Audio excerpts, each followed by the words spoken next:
السلام علیکم ورحمۃ اللہ وبرکاتہ۔ آپ دیکھ رہے ہیں اردو صحافی یوٹیوب چینل۔ آج 22 ستمبر سن 2024 ہے۔ ثنا خان سے متعلق ایک اہم خبر آپ کے سامنے پیش کی جا رہی ہے۔ ثنا خان نے چھوٹے کپڑے پہننے والی بیویوں پر کیا کمنٹ۔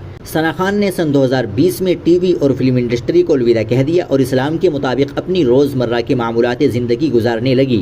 انہوں نے گجرات کے ایک تاجر مفتی انس سعید سے شادی کی اور گزشتہ سال بیٹے طارق جمیل کو جنم دیا۔ ثنا اپنے خاندان کے ساتھ خوش ہے۔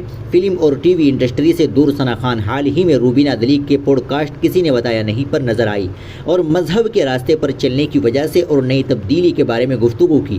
اس کے ساتھ انہوں نے کپڑے پہننے کے انداز میں تبدیلی کے بارے میں بھی بات کی۔ ثنا خان نے فیشن ایبل شارٹ ڈریس پہننے والی فیشن سے لے کر سلوار قمیض پہننے والی ایک سادہ لڑکی تک کے اپنے سفر کو بیان کیا۔ انہوں نے بتایا کہ انڈسٹری میں کچھ وقت گزارنے کے بعد انہوں نے مذہب کی طرف کیوں رخ کیا۔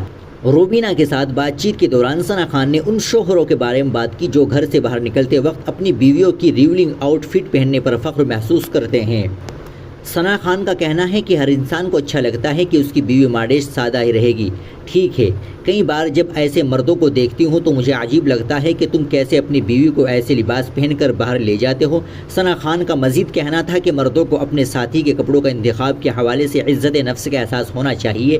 ثنا خان نے کہا کہ اور آپ اس پر فخر محسوس کرتے ہیں اور آپ کہتے ہیں کہ میری بیوی بہت ہاٹ لگ رہی ہے، اور یہاں تک کہ ایک لڑکا آپ کی بیوی سے کہہ رہا ہے کہ وہ بہت ہاٹ لگ رہی ہے، خاص طور پر جب اس نے شارٹ ڈریس پہن رکھے ہو، اور آپ کو اس پر فخر ہے۔ جیسے کسی طرح کی عزت نفس ہونی چاہیے۔ آپ جانتے ہیں کہ وہ آپ کی بیوی ہے۔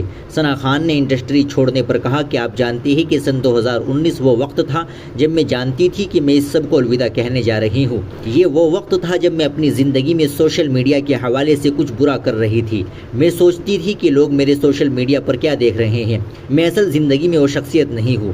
میں کچھ خاص طرح کے کپڑے پہنتی تھی اور ڈانس کرتی تھی۔ مجھے لگتا تھا کہ میں نوجوانوں کو گمراہ کر رہی ہوں۔